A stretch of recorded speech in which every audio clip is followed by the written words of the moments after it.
You guys, welcome back to Gotta Love Them Movies, your place to talk about the stuff that you love. I'm your host, Mr. Mike Brown. I am here all the time, and you guys, I'm tired. Today is one of those days that, tired, wrecked. Again, you guys know I do a little flight attending on my off days, and yeah, we got in late last night, and getting up, getting ready to do the show, I just feel like, rough. I need more sleep. That's what I need. But hey, I've got my caffeine, so woohoo, good for me. You guys, today I am flying solo. Today's guest was not able to join us, so hopefully she'll be able to join us. Maybe not next week, but the week after. Yeah. But yeah, it's just going to be you and me today. It'll just be the two of us. Yeah. Anyway, guys, if you haven't done so already, don't forget to click on that subscribe button. With the more subscribers the channel gets, the more watched content the channel gets. And with the more watched content the channel gets, hopefully I get to make this show my full-time job. So, yay! And also, if you have anything in particular that you want to talk about, send me an email at gottalovethemmovies@gmail.com, and as long as it's family friendly, we'll make your comment or question a main topic here on the show. So with all of that out of the way, let's jump in, and we don't have anything real quick today, so we're just going to jump right into today's mailbag. And our first email comment of the day comes to us from the Nerd Zone. And the Nerd Zone says, early The Batman screenings. Yeah. So he says the Batman has been screened for some people, and it is dark and like a horror movie. I'm so excited. Yeah. I mean, I'm pretty excited myself, Nerd Zone. Now there's a lot of information to cover here. Specifically regarding the Batman. So I'm going to do my best to try and be as succinct as possible. And so right now, the Batman was, there was a new sizzle reel that that Warner Brothers cooked up for CinemaCon. And, like CinemaCon, it's like Comic-Con, but, specifically for like the cinema theater owners, and, just kind of give everybody a sense of like, hey, this is our studio, this is what's coming out, and blah, blah, blah, whatever, right? We talked a little bit about it last week. So at CinemaCon, Warner Brothers created a whole bunch of different segments, and one of those segments was about the Batman. They slapped together a brand new sizzle reel. People who were in attendance at CinemaCon kind of got a little extra something, and then they went ahead and screened the first trailer that came out. But I kind of want to jump into comic book resource real quick. Here they have a pretty succinct breakdown as to what that sizzle reel was. And they say Bruce Wayne walks to ominous piano. There's a lot of typos in here, so excuse me if it takes me a second to wrap my brain around what they're saying. Bruce Wayne walks to ominous piano music. And then there's a voiceover from Robert Pattinson. For some reason, Batman has always stood as one of those major characters of the 20th century, Pattinson says. We see him in the cowl, removing it. He says it is radically different from the other Batman movies. Matt Reeves, the director of the film, says we haven't seen anything grounded in the way Year One does. Year One, if you're not familiar, Batman Year One is a comic book story. It's become very popular, and it's not an origin story, but it kind of takes you through the journeys of what it was like to be Batman, for Bruce Wayne to be Batman. Bratman? Now there's a different comic. What it was like for Bruce Wayne to be Batman in his first year being Batman. He wasn't polished yet. He was still kind of rough around the edges. So, yeah. Anyway, so Matt Reeves says we haven't seen anything grounded in the way that Year One does. It's not an origin story, but it is Batman in his early days. The footage shows Batman beating up goons set in red light, explosions, police officers, and dark chaos. Quote from Robert Pattinson, he's really working out this rage. All the fights seem very personal. He uses various weapons to beat down enemies. A shot shows Andy Serkis as Alfred. The Batmobile drives with flames coming from its exhaust. We can't wait for you to see the Batman in theaters next year, Matt Reeves says. So there's kind of like a very short explanation as to what that sizzle reel was, as to what that sizzle reel looked like.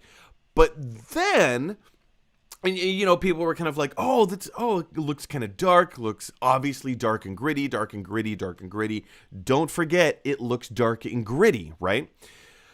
But then, we had this kind of pop out. Yes, we knew that the Batman had been screened for various test audiences. And one of the goers of that test audience broke their NDA, and they told a friend of theirs. And that friend, it appears, happens to be Blu-ray Angel. Now, before... Well, I've already pulled up the graphics, so let's just go ahead and read it real quick. So Blu-ray Angel says, exclusive. For the record, Blu-ray Angel on Twitter and online is very much like Gotta Love Them Movies. Someone who is trying to kickstart and jumpstart a career on YouTube, in social media, talking about the things that they love. Movies, movie news, stuff like that. So I would take this specifically with a grain of salt, but Blu-ray Angel says, exclusive. I know someone who has seen the Batman, a friend of mine and a really good person. Here's what they told me, thread, no spoilers. The Batman movie is a horror movie. Very graphic, very dark, very scary. Paul Dano is crazy, so scary.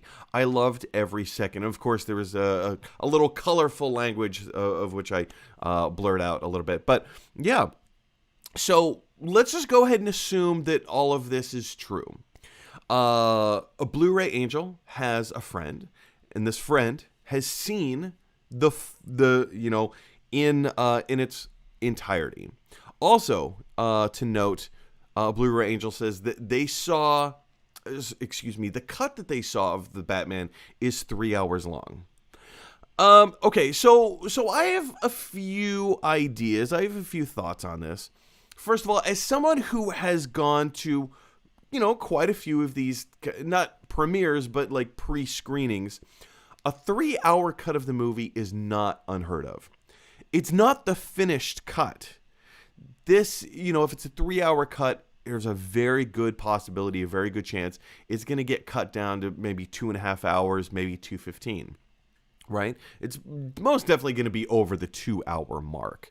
But they're going to have to cut a lot of stuff out of this because this is a test screening. It was just a test screening, right? Which is why you have to sign an NDA. If you've never been to a test screening, here's kind of the progression of how it works. You get an invitation through email from the studio saying, hey, we see that you've been to other test screenings. And the way that you get an invitation to a test screening is you just kind of have to know which movie theaters do like big premieres or big screenings or whatever, and stand around outside waiting for tickets, essentially. And if they have any left over, then, they'll give you one, you give them their email address, and they let you in, right? So that's how you first get into a test screening. You just kind of have to know what theaters do test screenings and then just hang around in person. Maybe you'll get in, maybe you won't, but you just kind of have to wait around and do it. But once you do it once or twice, then you kind of start getting your email into the system, and then you get this email, right? So you get the email, they invite you, they say, hey, we're doing a test screening of, so I can talk about this now because the movie's in theaters. Old. M. Night Shyamalan's Old. That was the most recent test screening that I went to. So I get an email through the studio saying, hey, M. Night Shyamalan's Old is coming out as a test screening. Would you like to see it? Would you like tickets? Of course I would like to go see it. Of course I would love to go get tickets. So you reserve your tickets online. They say, great, you've been you're confirmed, but you don't, your confirmation doesn't necessitate you getting tickets. You still have to get to the theater early enough. And if there's room, they'll let you in, right? So again, you kind of have to get there a little early, stand in line, that whole deal. While you're standing in line, you get to the theater, you're standing in line. People, workers, not for the theater, but for the studio are there trying to, it's a big organized mess. And they're passing out NDAs.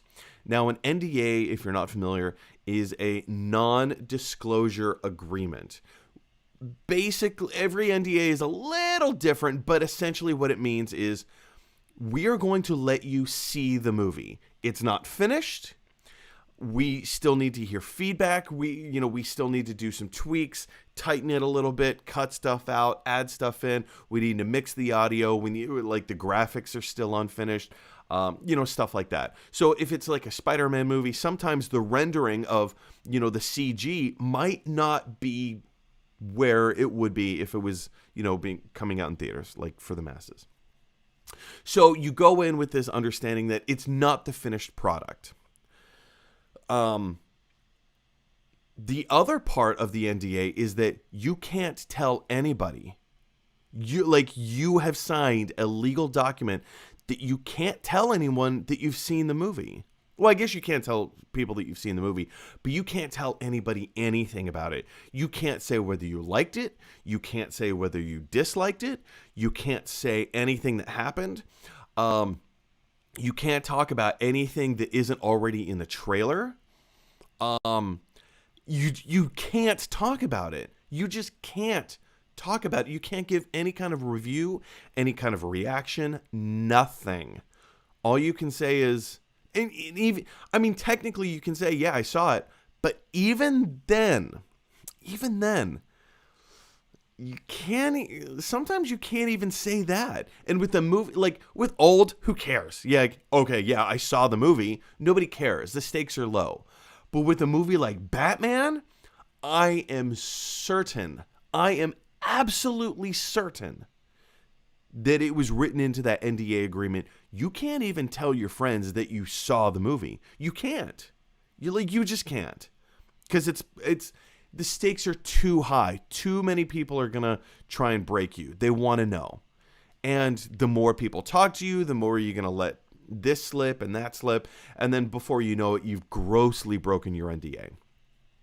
So if we go back over here, so Blu-ray Angel is claiming, and again, Blu-ray Angel is a small time, very, very, very small time movie blog kind of network, just like Gotta Love Them Movies. Just like Gotta Love Them Movies.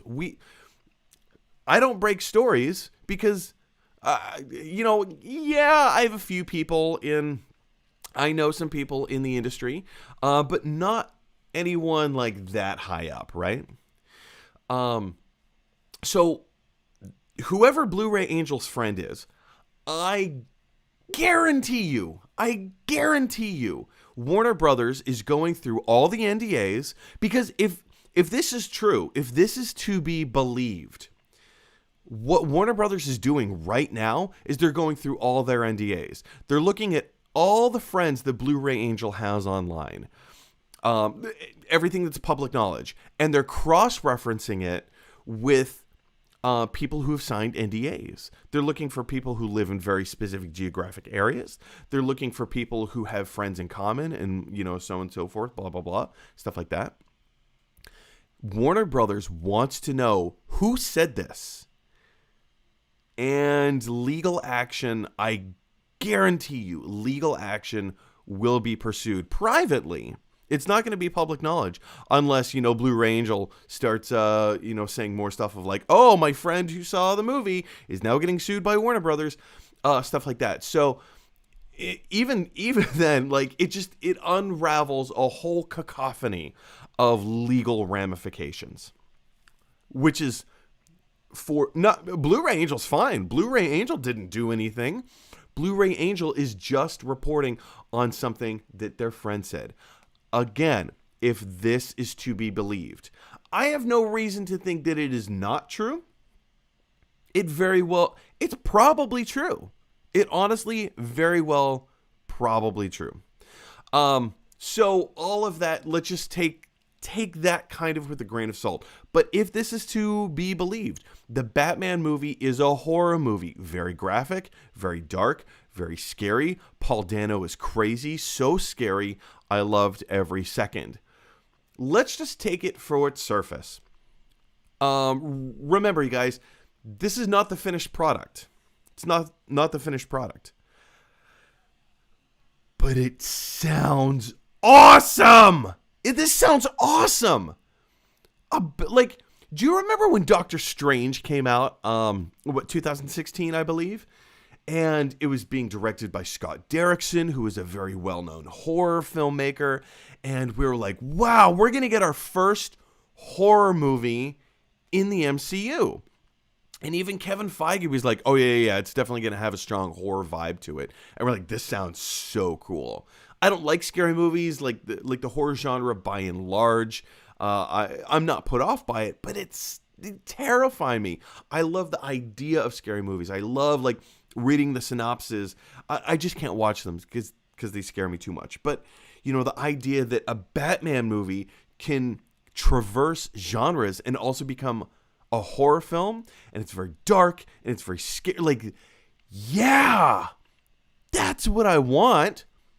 That's what I want. This sounds so cool. So, Nerd Zone, when you say the Batman has been screened for some people, and it is dark, it's like a horror movie, I'm excited. Excuse me. Yeah, me too. This sounds, again, if this is all to be believed, take it all with a grain of salt. This very well might not be true. And again, as Blu-ray Angel has been reporting, his friend who kind of broke their NDA and, started talking about this stuff. 3 hours long? It's not going to be 3 hours long. It might be 2.5.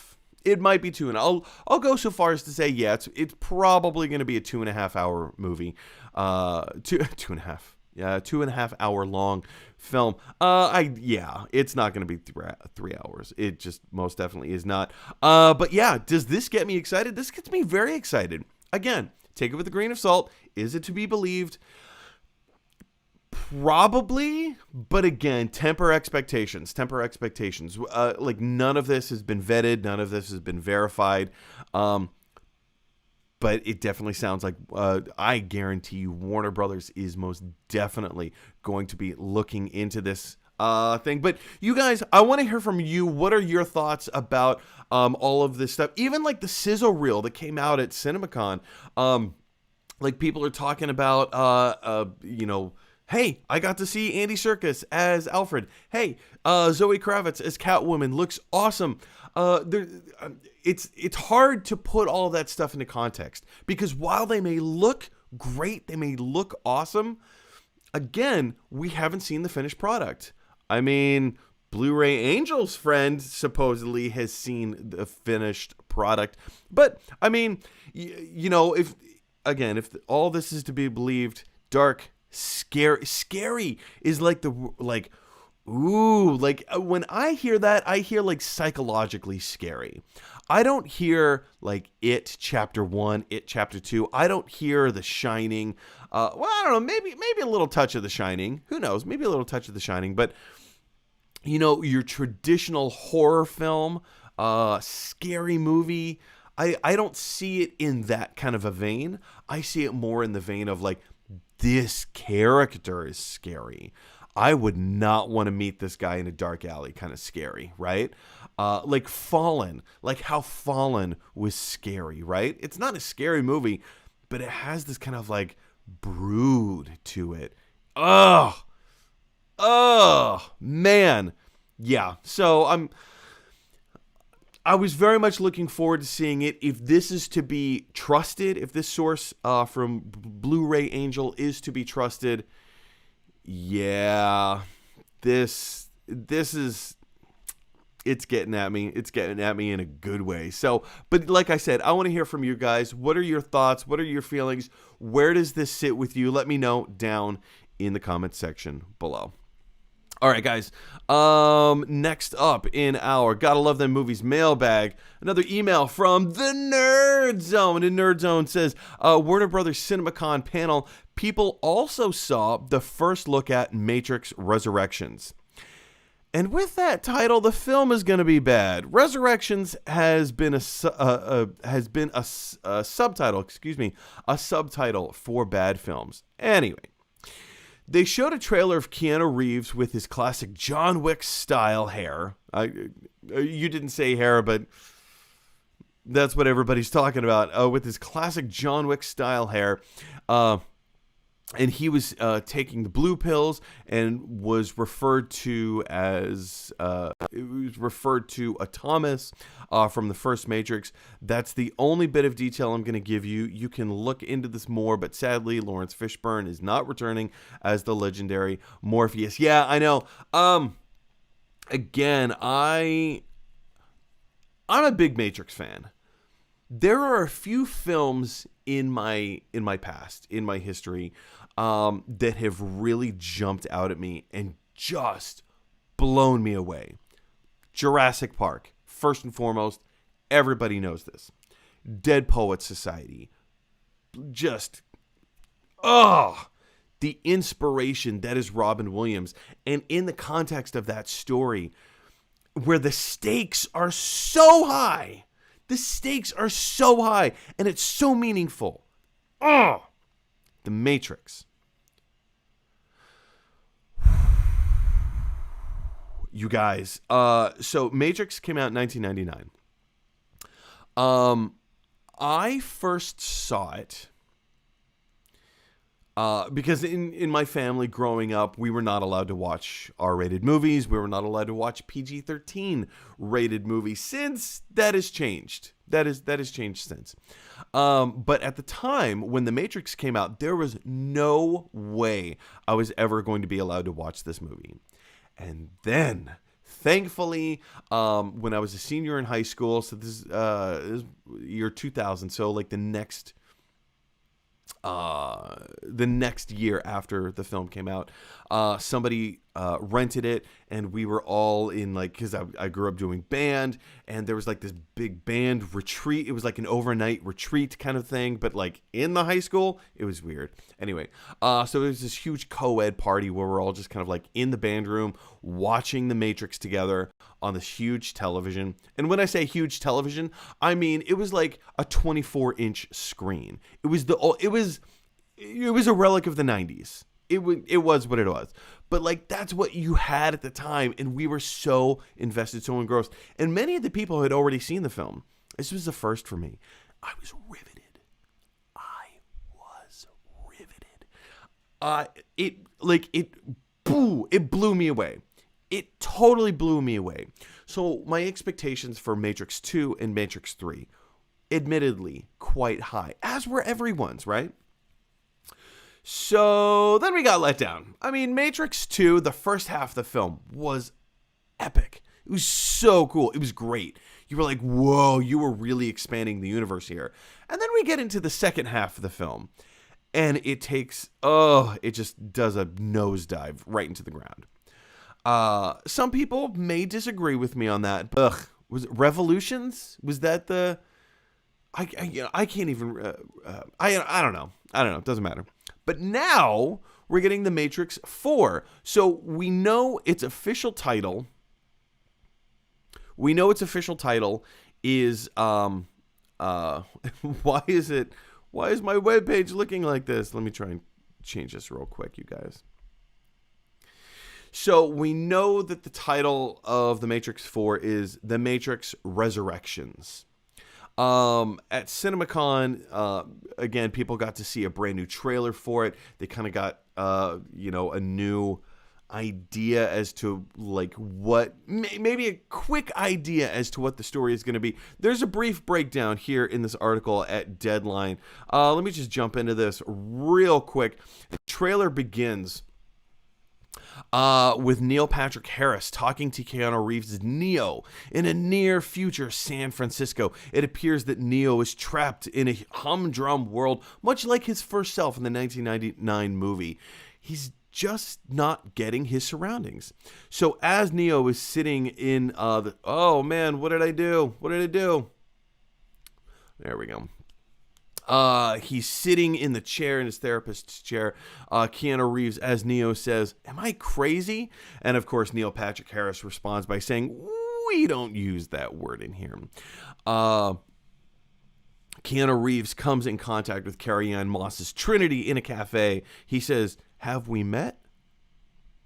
There's a shot of blue pills spilling into a sink as Jefferson Airplane's White Rabbit song plays. Doom, doom, doom, doom, doom,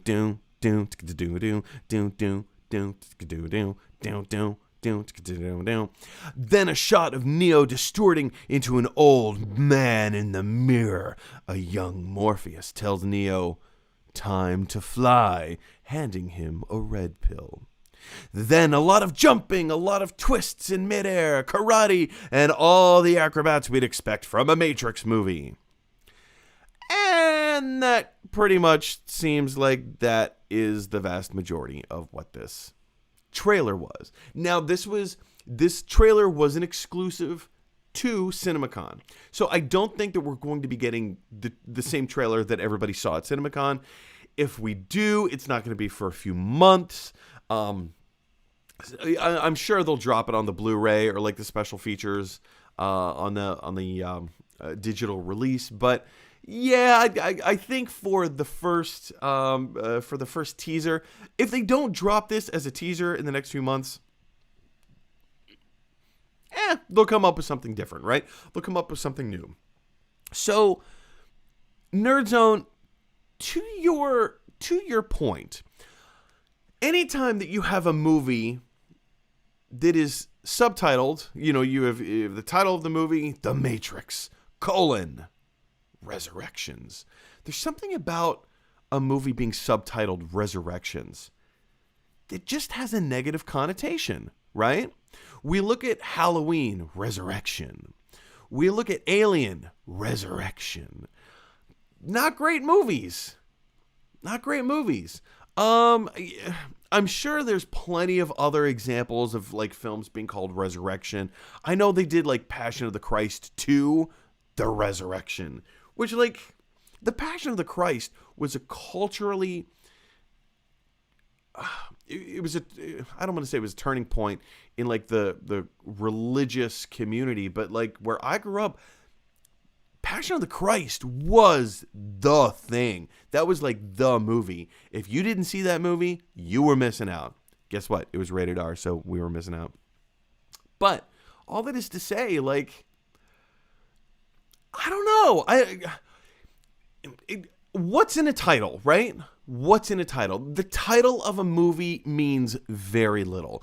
All it means is that, hey, we just have to randomly assign a title to this film so that you know what kind of a film you're watching.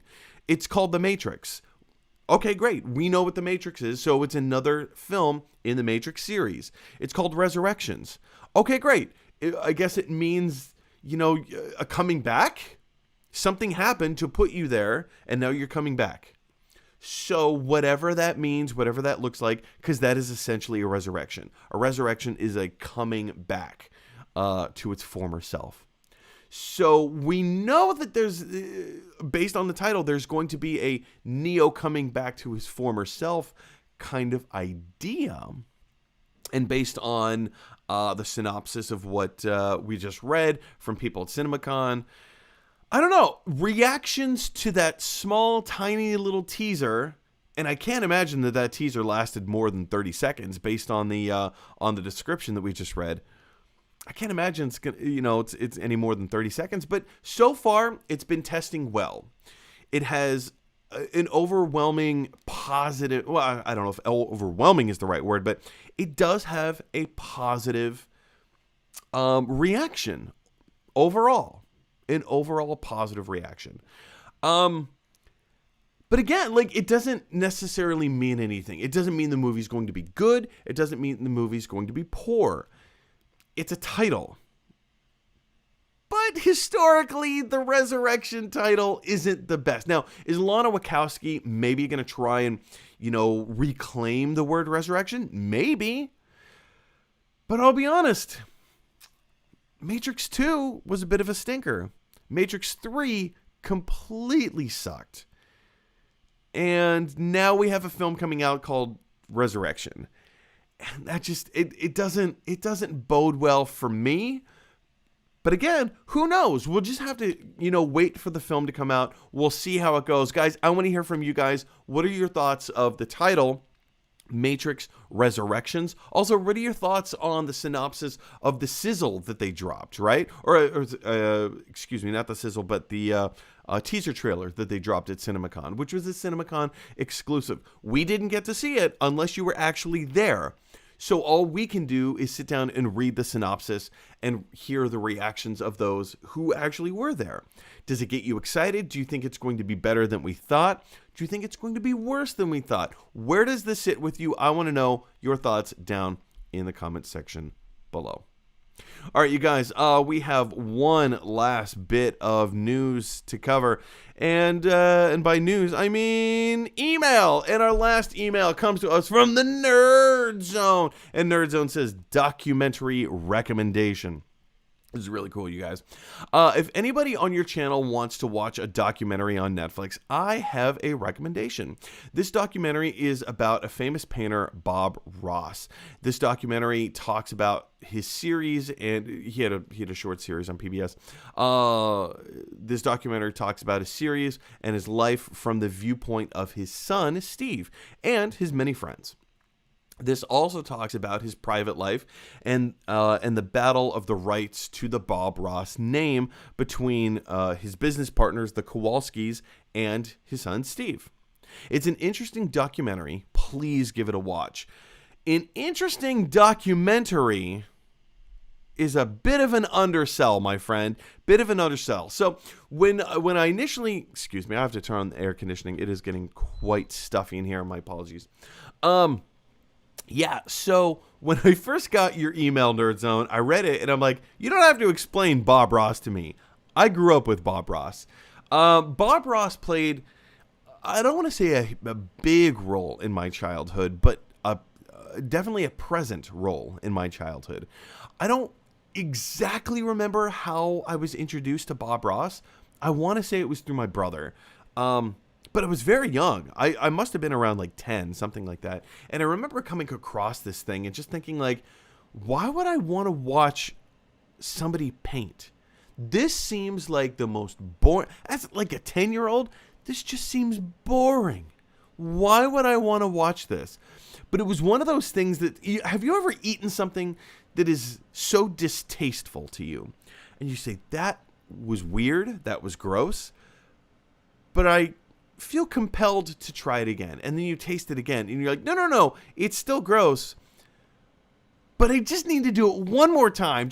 And so that's kind of how it was with me and Bob Ross, is I would watch the show, and I'm like, this is dumb. Why would anybody want to watch this guy paint paintings of things that are so uninteresting? Mountains and trees. Ugh, get out of here. But you get hooked. Like, there's something about his persona. There's something about Bob Ross's personality. In fact,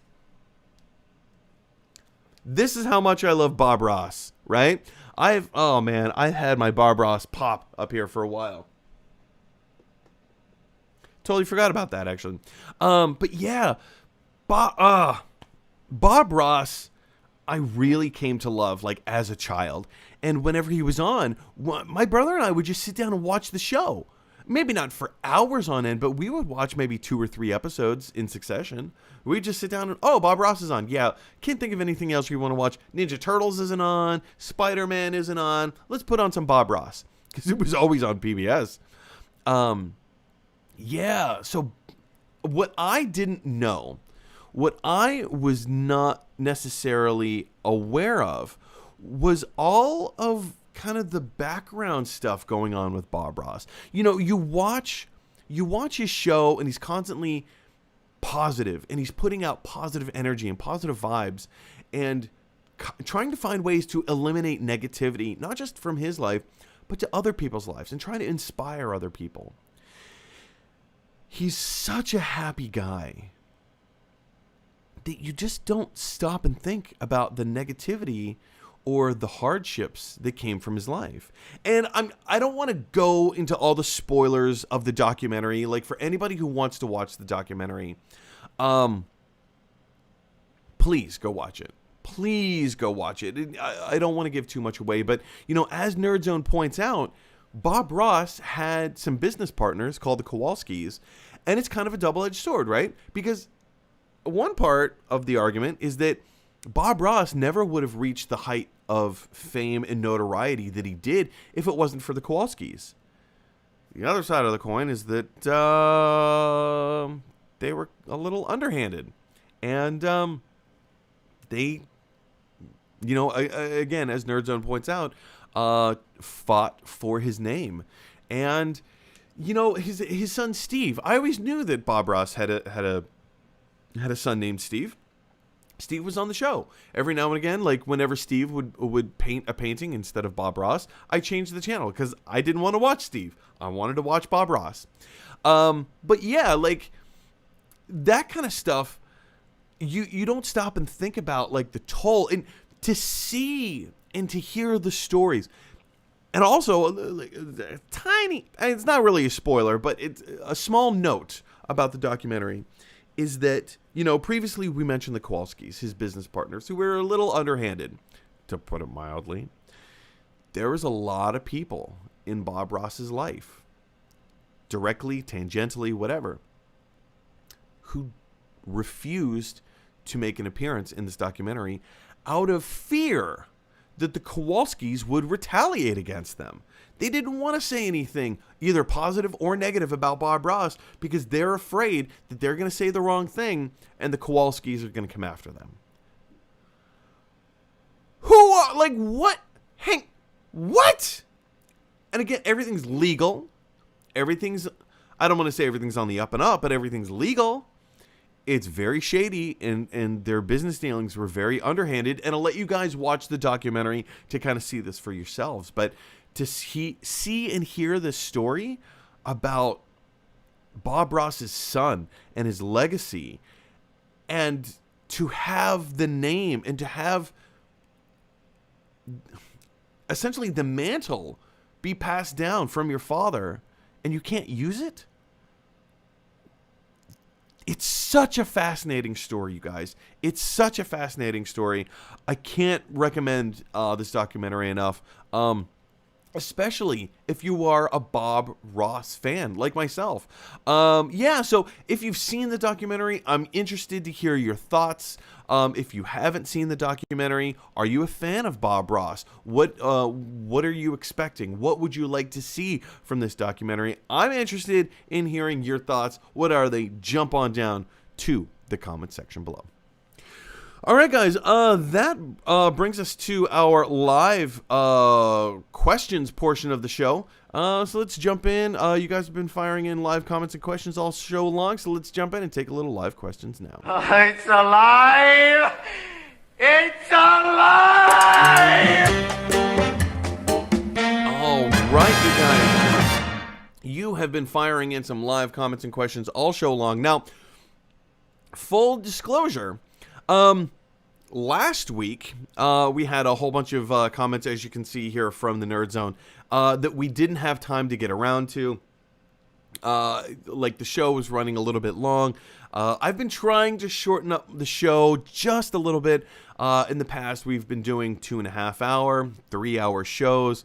And first of all, that's a bit much on my vocal cords. Second of all, I share an office with my fiance, of whom we're getting married in 30 days. We're down to the 30-day mark. And there's so much to do. My goodness, there is so much to do.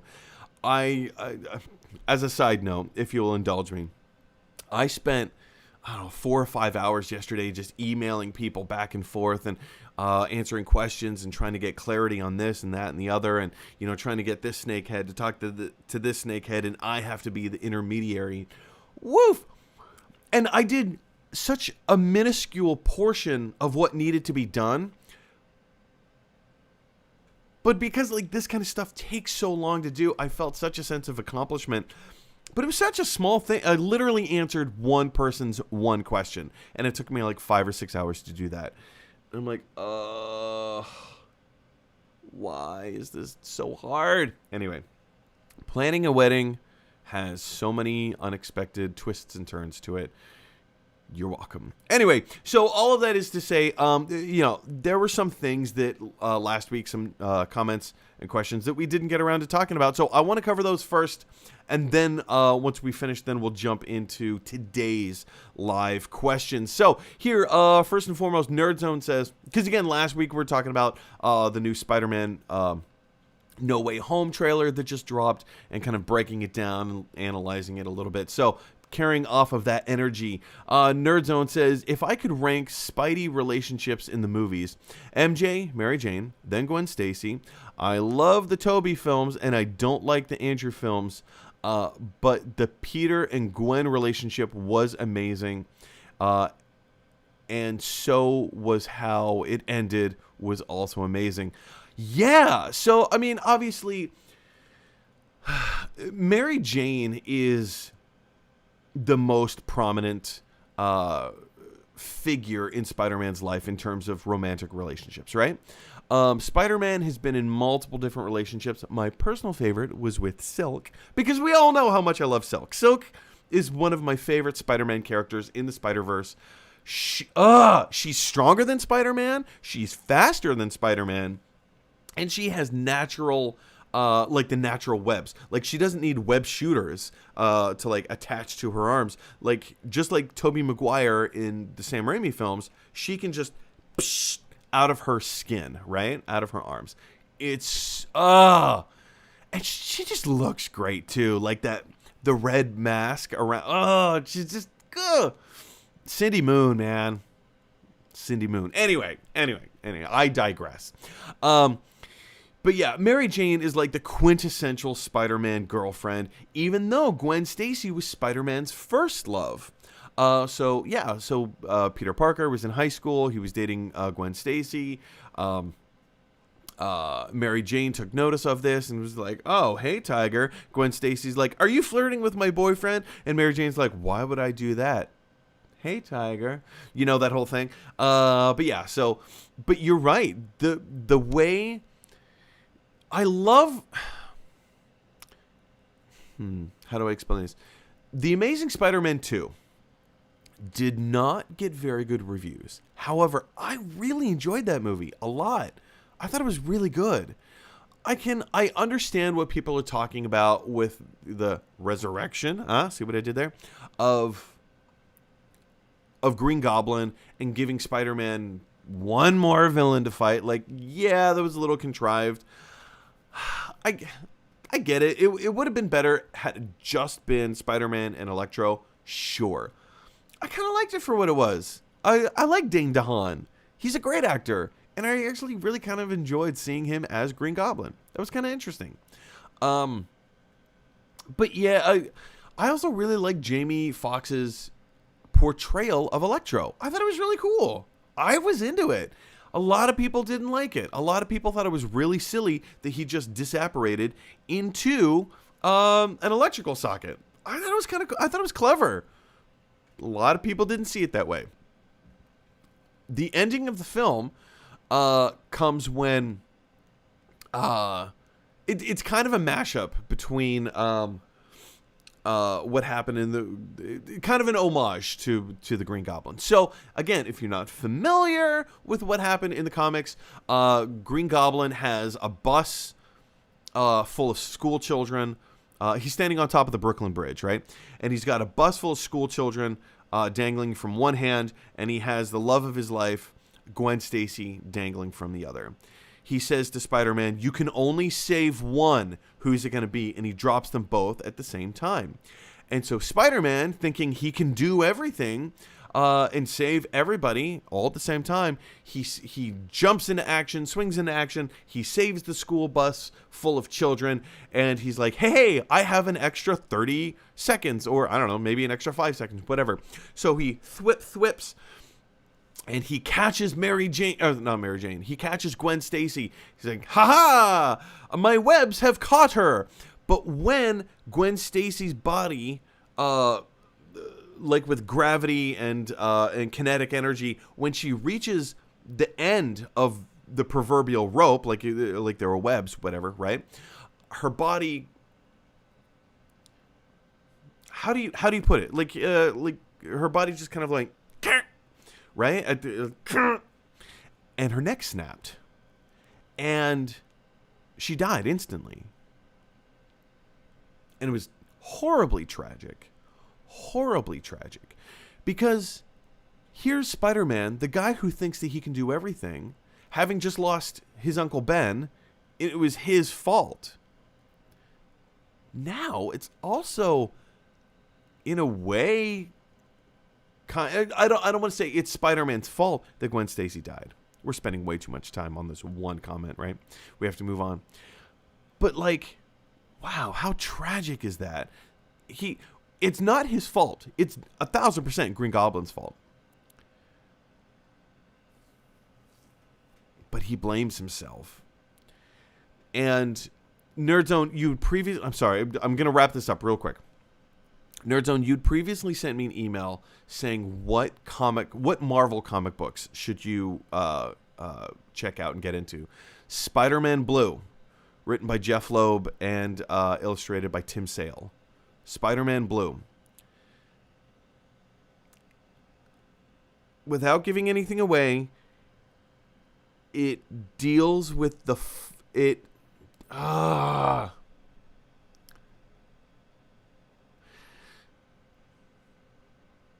It deals with the fallout of those events from like 10 years later. That's all the more I'm going to say about it. Check it out. But yeah, it was great. Nerdzone says, also the Suicide Squad is getting ripped out of American cinemas apparently. What the heck? This is really annoying. I don't know about that. I believe it's still in... I know that there are all these new deals and everything. Sorry, I'm looking up on my AMC app right now to see if it's still showing in my local theater. Paw Patrol, Don't Breathe, Respect, Protege, Night House, Reminiscence. All right, so it's not in Harlem. Let's check Times Square. Candyman, Free Guy, Paw Patrol, Jungle Cruise, Don't Breathe, 2, Respect, Suicide Squad. Yeah, so it's still showing. Yeah, it's still showing in Times Square. So, I mean, it's on HBO Max, and yeah, there are new deals and everything kind of going between, but I think this is to be expected. I think it's to be expected. I don't see this as them ripping Suicide Squad out of American cinemas. It's slowly declining. Like, under a normal release, it would probably still be showing at my theater up here in Harlem. But given the number of screens that they have, yeah, it seems about right to me. Nerdzone says, "Oh yeah, Spider-Man has never grown up in these MCU films, hasn't he? What do you mean? I mean, does he need to? He doesn't necessarily need to. I think it's fine the way it is. Spider-Man, like, because we've seen in the Andrew Garfield movies, and admittedly, I like them. I like the Andrew Garfield movies. It's just a different universe, right? He is much older. Like, Andrew Garfield playing a high schooler, he's way too old to be a high schooler. Anyway, it's fine. But yeah, I mean, like, we see grown-up versions of Spider-Man all the time. So yeah, I like keeping him young. And that's why they cast Tom Holland, is because they knew that he would continuously look young for a very long time. So I like that. I like that. Nerdzone says, so the black and gold suit is apparently the upgraded suit inside out when Spider-Man is in a rush putting it on. The black and gold suit is apparently the upgraded suit inside out. Interesting. That I did not know. I'll have to look that up. But yeah, cool. Hey. And again, that kind of adds into what makes Spider-Man interesting or cool, is that he makes mistakes. Oh, I have to quickly put my suit on. Oh, it's inside out. Oh, well, I don't have time to change it. I have to go save the day. Like, I like that idea of him still just kind of being a kid and, like, doing things wrong. By the way, the sixth villain, I think, is going to be the Rhino in No Way Home from The Amazing Spider-Man 2. Green Goblin, Doc Ock, Sandman from Raimi, Lizard, Electro, and Rhino from Mark Webb. It makes sense. If it makes, how am I trying to say this? If by it makes sense, you mean it makes sense because they've already done them and they're already on-screen portrayals, then I guess it makes sense. I don't think that's going to be the lineup. When we get around to a Sinister Six lineup, I don't think they're going to be doing the Rhino. That got such a bad reaction. I mean, I admittedly love the Amazing Spider-Man movies with Andrew Garfield. I do. I really like them. And I really liked how they did Rhino. I just thought it was silly and kind of campy and fun, and also in a way that made sense. Like, I liked it. I don't see them putting Rhino. I do not see them putting Paul Giamatti in the big robotic Rhino suit. I don't see that happening. No, I don't see that happening.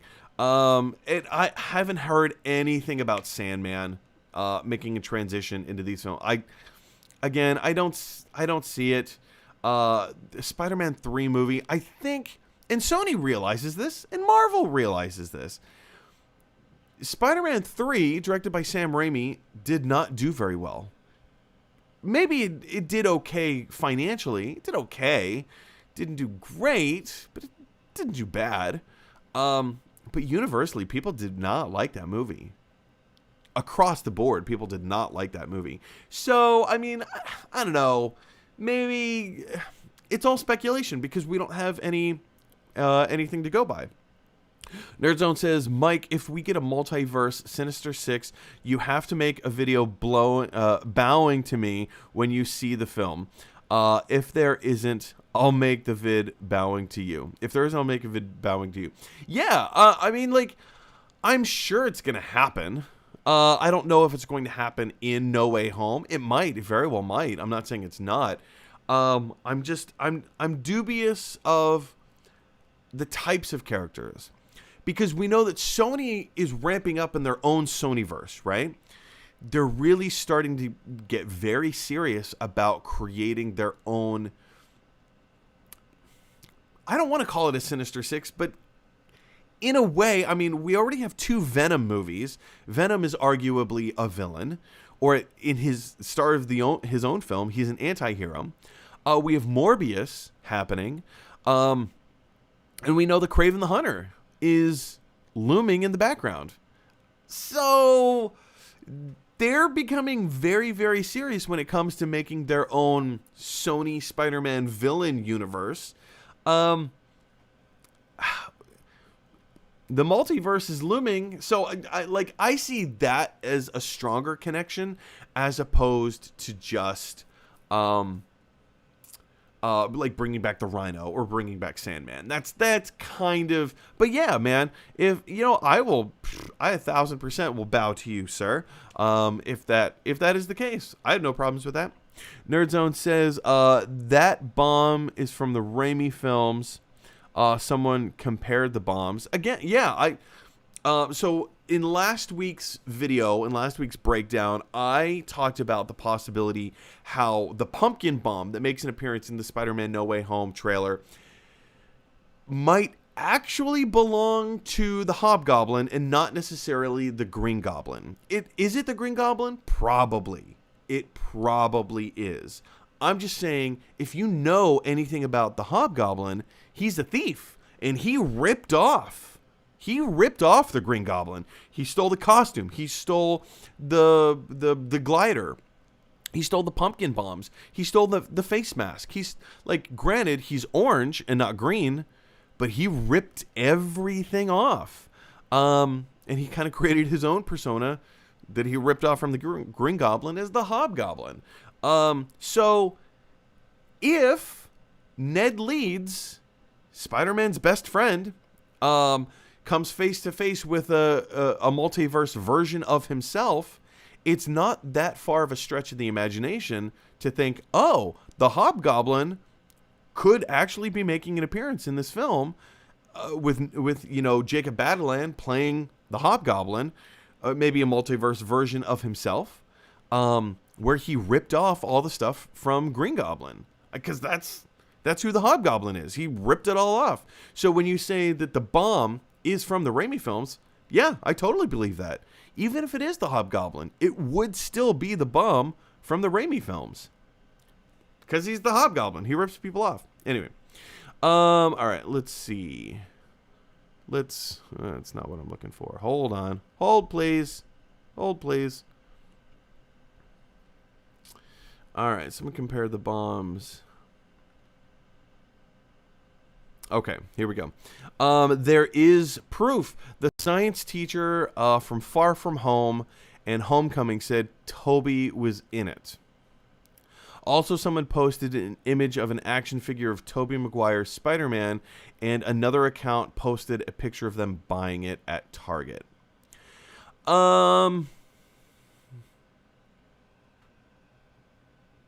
Science teacher from Far From Home. Science teacher from Far From Home and Homecoming said Tobey was in it. Can you send me links to those? I would I'm not.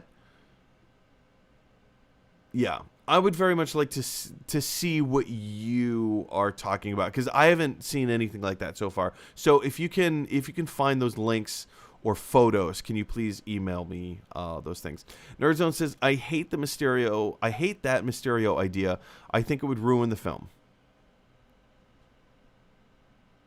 Oh, I think you're referring to the fact that Mysterio was behind the whole No Way Home thing, and that the multiverse doesn't actually exist, and that it was a dream the whole time. Yeah, I'm not buying it. It is a theory. It's a workable theory. It's even a theory to be considered. I don't think it's a realistic theory, though. I don't.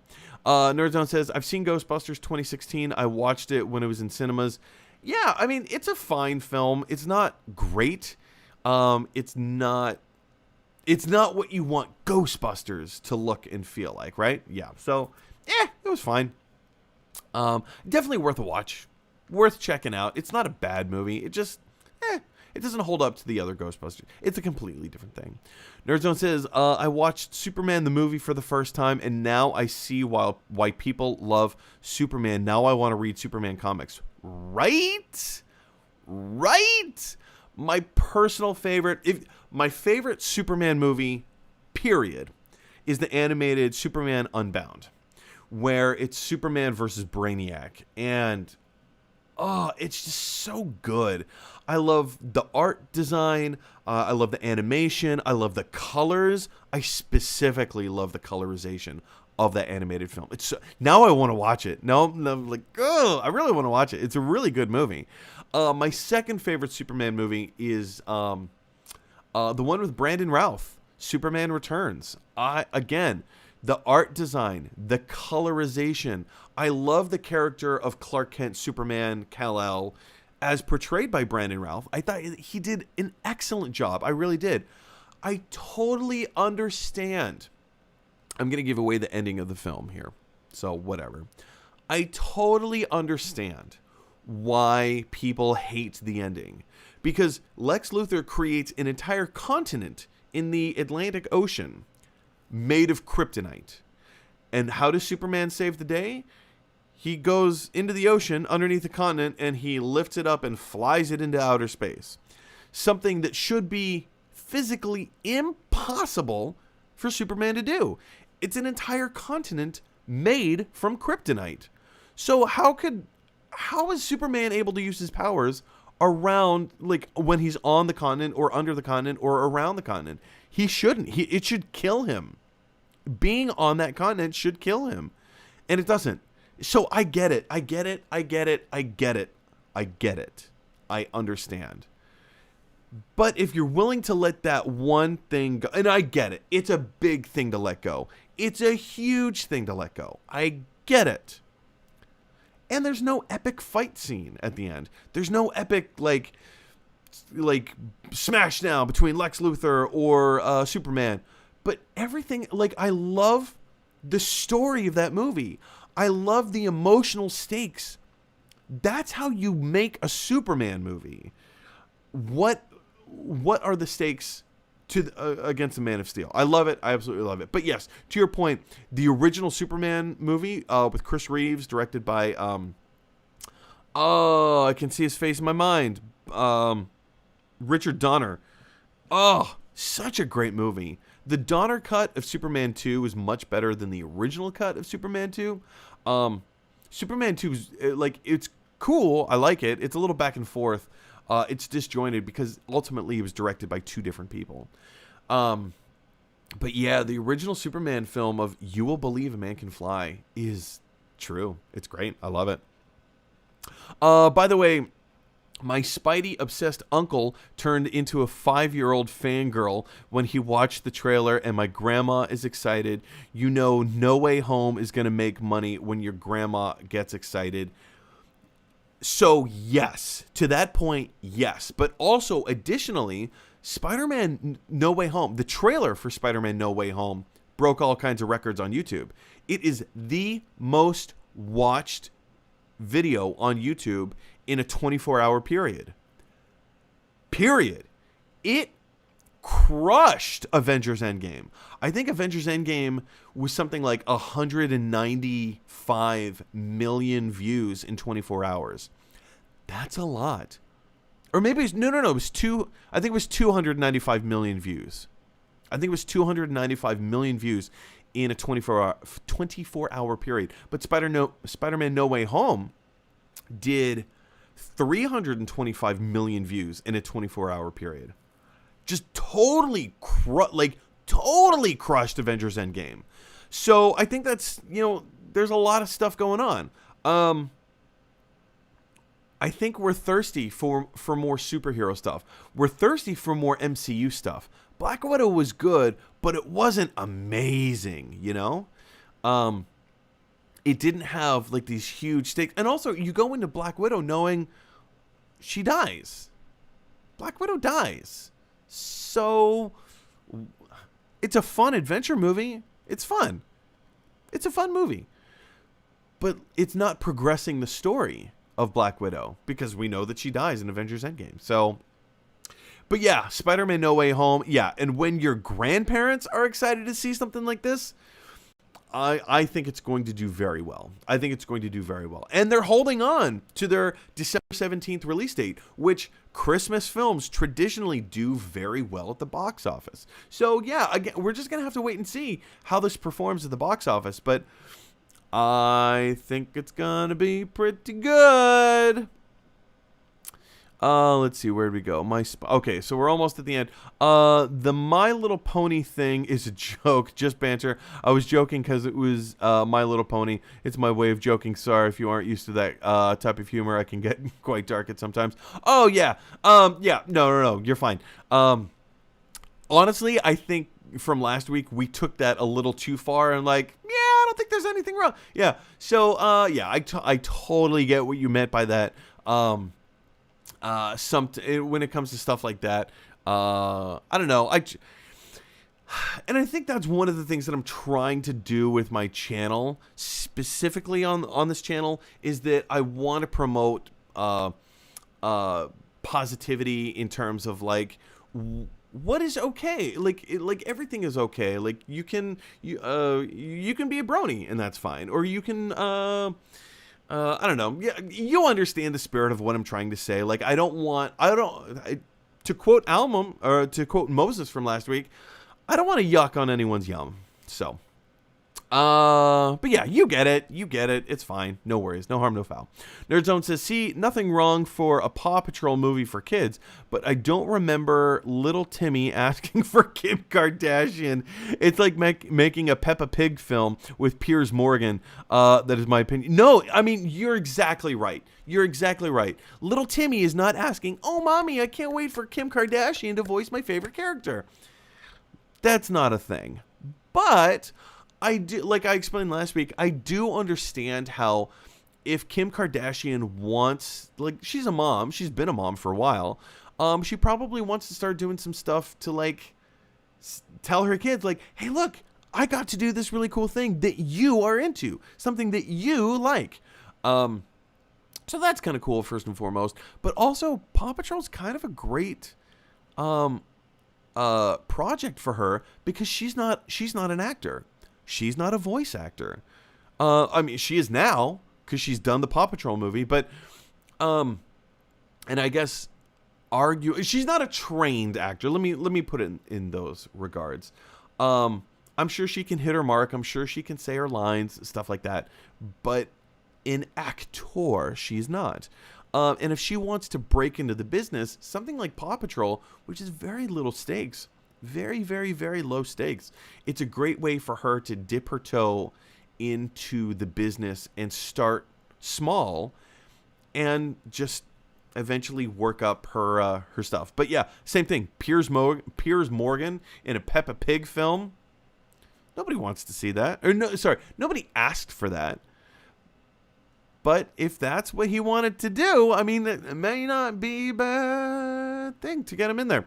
All right, last comment from last week is Princess and the Frog was my first Disney film. I think I remember you mentioning that before. I don't specifically remember what my first Disney film was, but I do recall, I vividly remember seeing Lion King in theaters in 1995. And I, like, the opening sequence when like all the animals are going to Pride Rock and you hear the circle of life. There were sequences, animated sequences, that I was convinced. Even still to this day, it looks like it was filmed. Like the ants walking across a tree branch. That didn't look animated. That looked real to me. And a lot of that stuff still today, like some of the pelicans kind of waking up, and The animation was so beautiful. I was captivated right. So there was 95. So I was 13. I was 13 years old when that movie came out. I was captivated. My goodness, did I love that movie so much.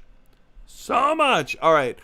So we've had, so that is all the comments from last week's show. Let's jump in and start taking some comments from this week's show.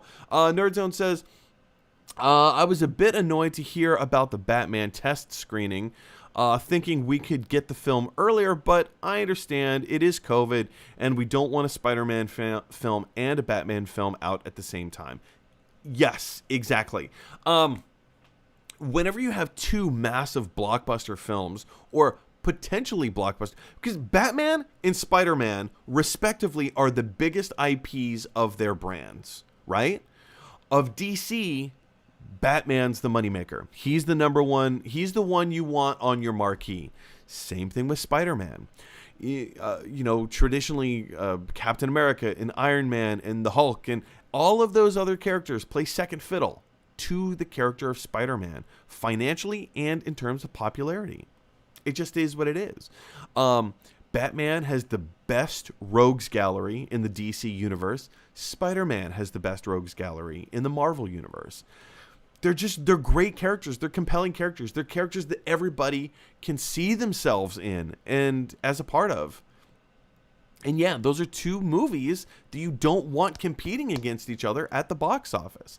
So yeah, when you say like, I was bummed that they're not gonna, release it earlier rather than later. That's a good thing, though. That is a good thing, because we don't.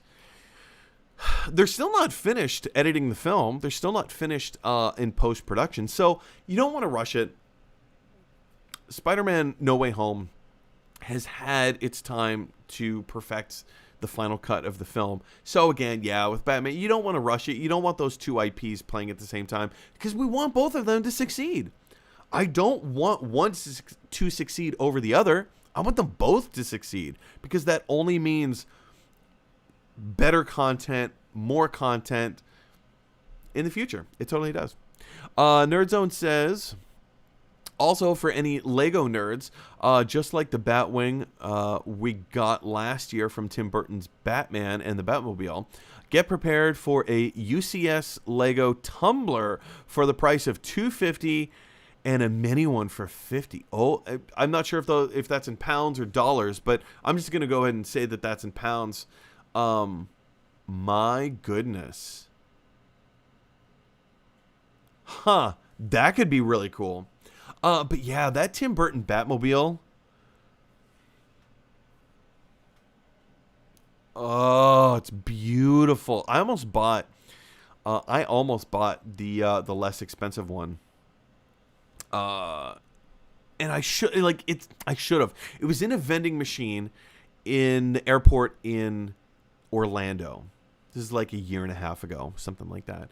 And I was walking by and I saw, it was like, because there's Lego vending machines. If you're not familiar, there are Lego vending machines. That is a thing. And there's one in the Orlando airport. I know exactly where it is. I pass by it all the time.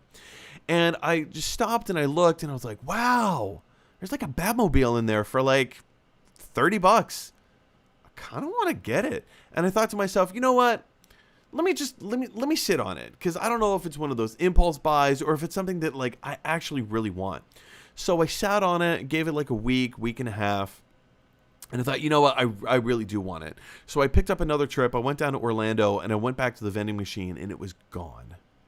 It was gone, and they haven't restocked it. And can I get one online? Yes, of course I can buy one online. But there was something special to me about it being this random. Oh, I didn't know that this was here. Oh, I want this now.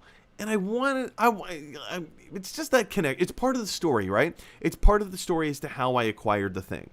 It's why I like collecting things at Comic-Con, because it's not about owning or having the thing. It's about the hunt, right? It's about the hunt. So, I mean, we can buy anything online just to have it. But I really like the idea of going out and hunting for something or searching for something, because you're putting in the effort, you're putting in time. It means more, right? It just means more. But I totally digress.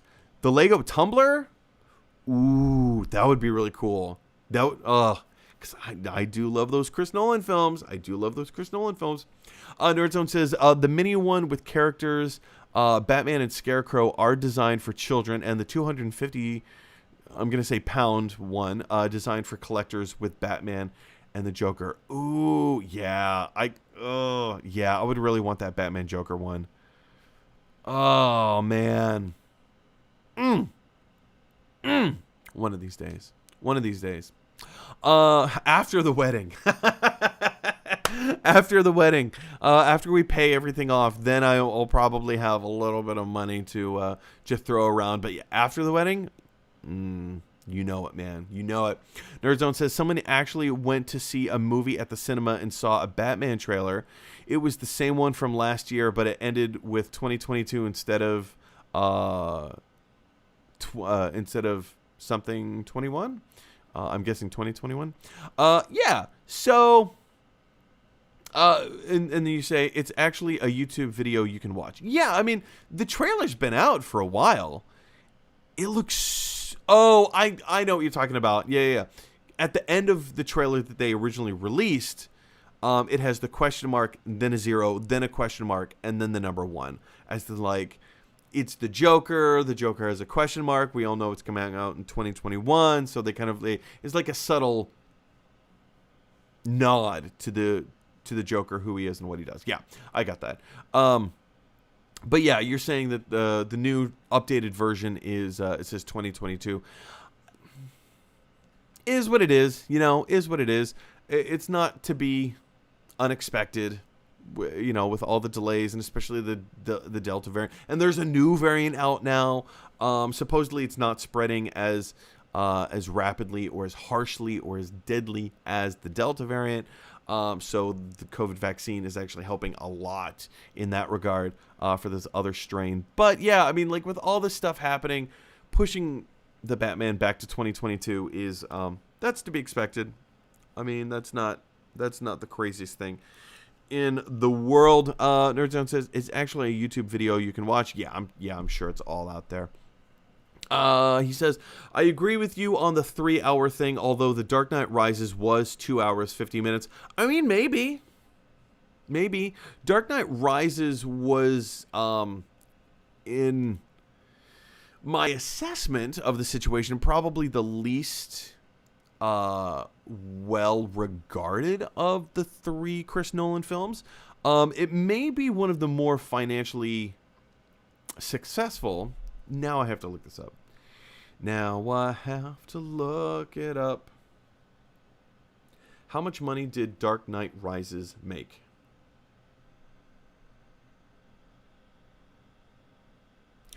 How much money did Dark Knight Rises make? There we go. Okay, so it made 1.8 billion. What did Dark Knight make? 1.0 billion. Okay, so Dark Knight Rises made barely, just a little bit more money than its predecessor. So yeah, I mean, it's very possible. It's very possible that this 3-hour cut, again, supposing it is to be believed and to be trusted, if it was a 3-hour cut, yeah, it might get cut down by 10 minutes or 15 minutes, but it's I would say it's probably going to be around the 2.5 hour mark, because with an unfinished version like that, you need it to ebb and flow. You need the pacing of it to feel right. And we weren't there, so we don't really know how the whole thing went down. Nerdzone says, I was browsing Amazon and found the Rise of Skywalker novel on Kindle for 99 pence. I accidentally...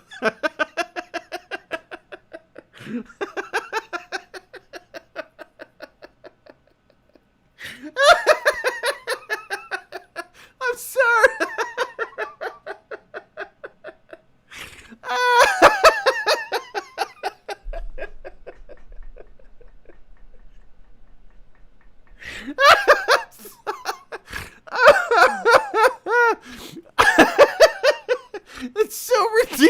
to me.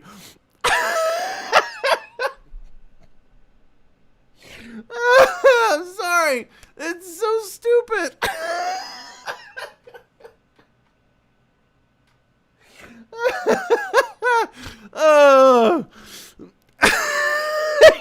Why would anybody make a novel of that? It was so bad.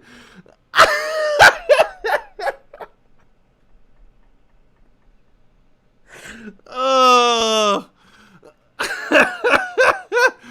I can't even finish this comment. Oh, it's so stupid. Why would anybody write that? And then you accidentally bought it. And you refunded it. I know it was only 99p, but it's The Rise of Skywalker, so it's of money. It's a waste of money. Oh my gosh.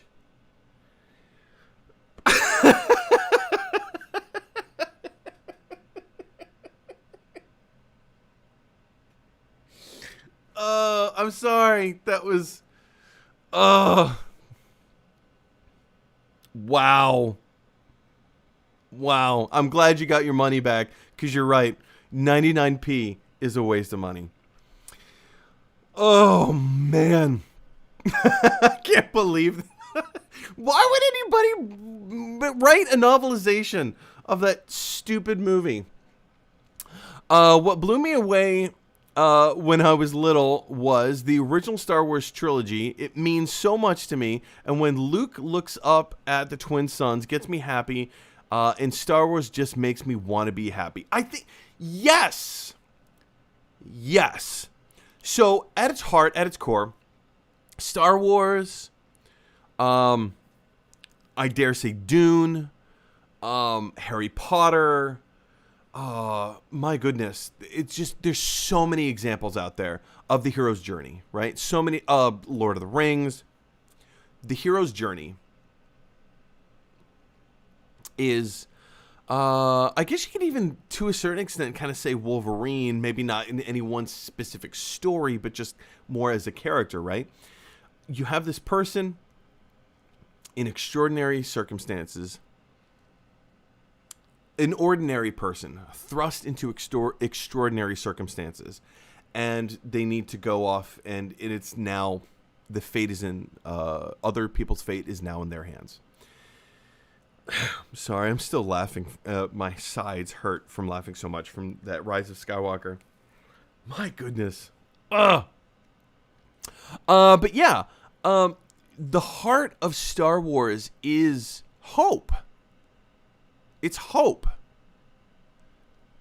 It's taking the average common person and putting them into extraordinary circumstances that we can all see ourselves in. We are all Luke Skywalkers.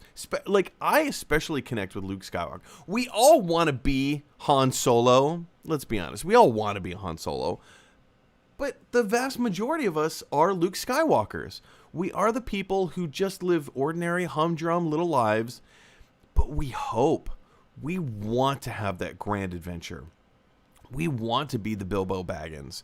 We want to be the Harry Potter. We want to be special. We want to make a difference. And when, specifically that scene, when Luke is looking at the two suns, and you hear that dun dun dun dun dun dun dun dun dun dun dun dun, and then the orchestra just swells in. There's a sense of longing and wishing things could be different, and just not understanding what the future holds, but knowing something great is looming on the horizon. You were so right when Luke is staring at the twin suns at the sunset. Just knowing that, like, his life has been forever changed, and he has a decision to make. It's that moment is so beautiful. And John Williams' score, again, when the orchestra swells in with dun dun dun dun dun, it's just beautiful. It's a beautiful moment. Nerdzone says the actor for this Morpheus-like character I'm excited to see. He played Dr. Manhattan in the Watchmen series. That's proof he can do it and do a good job at it. Yeah, so his name is Abdul... Yahya Abdul Martin II. And he also was in... he played the villain in Aquaman. What can't I think of his name? The big red-eyed, googly-eyed guy. What is his name? You know what I'm talking about. He played him. Yahya Abdul Martin II. But yeah, also Dr. Manhattan in the Watchmen series. He's a great actor. He really is a great actor. So to see him play a younger Morpheus, I think will be very interesting. I mean, he's a very talented young man. He knows what he's doing. He has excellent facial expressions.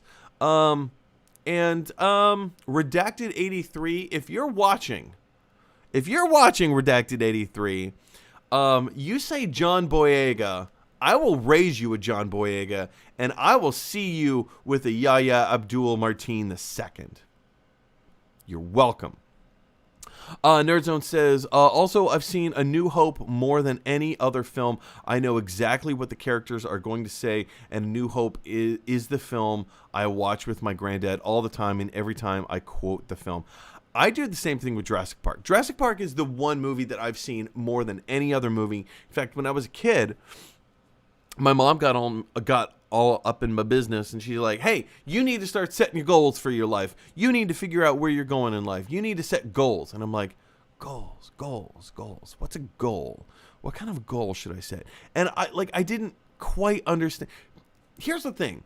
In my youth, this was a big thing, a hard lesson for me to figure out and to come to terms with when I got older, was that people in my life when I was young told me to do very bold, not bold. They would tell me to do very generic things. You need to make goals for yourself. Okay. Like what kind of goals? Like what? I don't know. And so there were just so many examples of that throughout my life of like people saying, well, you need to figure blah, blah, blah out. What does that mean? Like, are you going to explain to me what that means? So when my mom told me that I needed to start setting goals, I was like, all right, I want to swim with dolphins before I die. She's like, what? That's not a goal. That's like a bucket list. And I'm like, yeah, that's a goal. I want to go skydiving. She's like, that's a bucket list item. I'm like, yeah, that's a goal. And I say, and I also want to watch Jurassic Park, 50 times before I reach the age of 30. Yeah, that's a goal. And Mom's like, that's not that's not even a bucket list. And I'm like, yeah, goals. So I didn't quite reach 50 times before I was 30, but I am like around 35.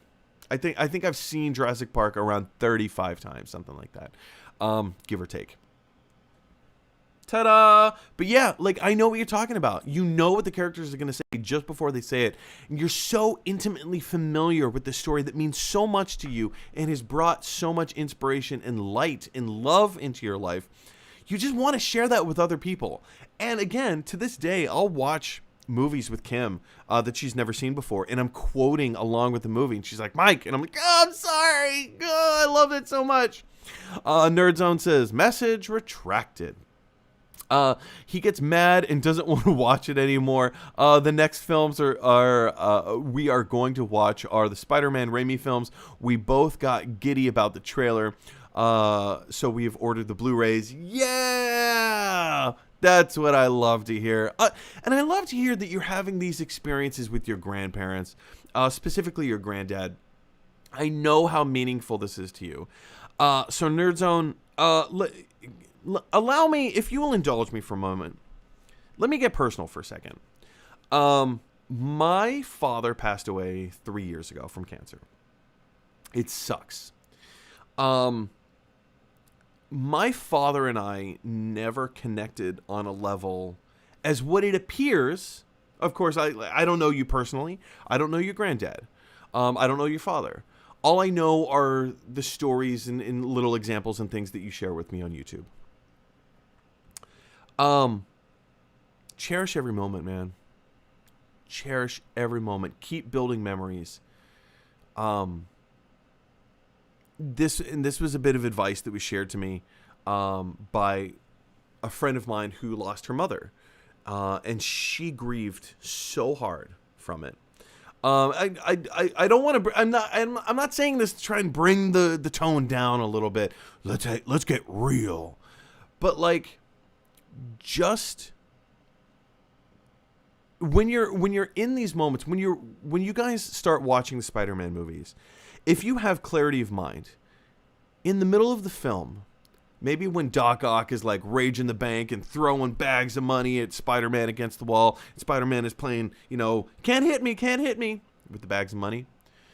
Take a moment, look away from the film. I want you to just look over at the other people with you in the room and just take a moment and absorb that moment.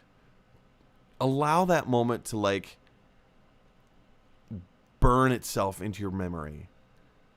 These are beautiful moments, man. These are beautiful moments. The moment that you and your grandparents watch the Spider-Man No Way Home trailer and your grandmother is giddy, she's giddy, remember that. Remember that, man, because those are beautiful, beautiful moments. So don't take them for granted. Don't take them for granted. Nerdzone says, I loved the documentary. I think you were talking about Bob Ross. I love the documentary, and now I want to paint. Also, the reason why people like watching him is because I think what he did was similar to ASMR, when a soothing voice sounds satisfying to everyone. Yeah, I mean, there were so many aspects to it. He had this swarthy, sexy kind of voice, right? And he really spoke down to you. And it was the kind of voice that you had to lean in and listen to. And he was calm and he was harboring and he made people feel safe and loved and listened to and acknowledged. And he was the kind of guy that you want to be friends with. He was so happy and so positive that ASMR quality to his voice just really made him appealing. And you're right. He inspired so many people to start painting. So many people. And that's why they made a pop figure of Bob Ross. Right there. All right. Let's see. Where did we go? Where did we go? Nerdzone says, I do not like The Amazing Spider-Man 2. I like The Amazing Spider-Man 1, but The Amazing Spider-Man 2 had only one great thing, and that was Gwen's death. Fair, man. Fair play. I can't tell anybody that they should love the stuff that I love, and vice versa. Nobody should tell me that I should love what they love. I'm looking at you people who love anime. I don't like anime. It is what it is. But yeah, I mean, I really do like The Amazing Spider-Man 2. I think it's a good movie. Not a lot of people agree with me on that. That's fine. Same thing with Superman Returns. A lot of people don't like that movie. I do. Maybe I just like bad movies. I don't know. Maybe I like bad movies. Who knows? Like there was something about those films that really stuck with me. And the relationship, I think that's what Mark Webb does really well. If you've seen 500 Days of Summer, if you haven't seen 500 Days of Summer, go watch it. Boy, oh boy, is that a great film.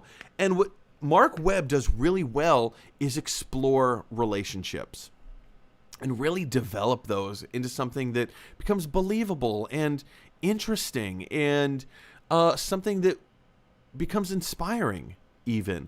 So when Gwen died, it had huge emotional stakes for the character. We'll never get to see the fallout of those emotional stakes. I mean, maybe we will in No Way Home. Who knows? We don't know if he's going to be in the movie. That hasn't been confirmed. I mean, probably hasn't been confirmed. To be honest, there are MCU actors saying that there are kids forced to do it. What are we talking about? There are MCU actors saying that there are kids forced. Oh, gotcha. The Kim Kardashian thing. Yes, gotcha. To be honest, there are MCU actors saying that the only reason that they did appear in these MCU films was because their kids wanted them to be in the MCU films. Yeah, I mean, there's plenty examples of that across fandom. And it's really cool when parents get the opportunity to do and be in projects that their kids love so much and are so invested in already. Yeah, it's really cool. I like that. And it helps people understand and brings more relatability to the table. So yeah, I think that's great. So with Kim Kardashian being in voice acting for the Paw Patrol movie, I think it's great. I do. I am not a fan of Kim Kardashian. I've been very open about that. I don't like her persona. I don't like the work that she's put out there. I don't like the work she's put out there.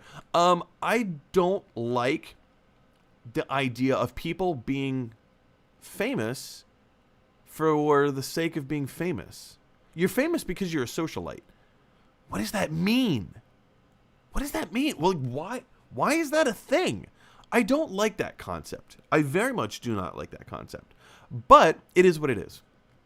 And if Kim Kardashian wants to be... If Kim Kardashian did VO... If Kim Kardashian was the voice of the new Iron Man suit... of like the new Jarvis or the new Friday or whatever... I would have very mixed feelings about that. I don't think I would like that at all. But to put her in a movie like Paw Patrol and to give her the opportunity to start small in a very low stakes environment, I think is perfect for her. I do. It gives her an opportunity to stretch her wings a little bit, experiment a little bit, see what she's good at, see if she likes this voice acting thing, and see if that will eventually lead. And also, the audiences are going to respond to it in a way of like, oh no, we don't like Kim Kardashian in this thing. Or, you know what? She was actually better than I thought she was. Let's give her a shot in a different project, in a new project. So, again, I think Paw Patrol is a perfect project for Kim Kardashian. And our last comment from the Nerd Zone. John Boyega was in a British series about what it was like being a black British cop in the 60s based on a true story. It was really good. Interesting you say that because he also played a very similar role in the movie Detroit. The American film Detroit. Yeah, I mean, I'm not saying John Boyega is a bad actor. Not by any stretch of the imagination. But I don't, so far, and we saw this with Channing Tatum as well. Channing Tatum was not a good actor when he started, but he has grown into becoming a good actor. Same thing with Jonah Hill.